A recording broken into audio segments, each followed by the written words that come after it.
gatas, 2 egg yolk, cornstarch, sugar, vanilla, at konting asin. Nag-add na rin ako dito ng Eden cheese. Mix lang natin siya guys. Then nag-drop ako dito ng food coloring. Optional lang to ha.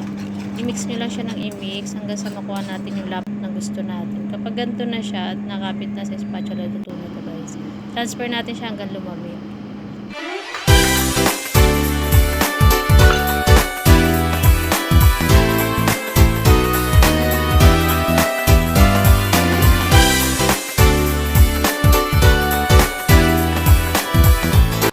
Ito ang pinaka best part para sa akin. Syempre, tikiman na. Thank you for watching guys.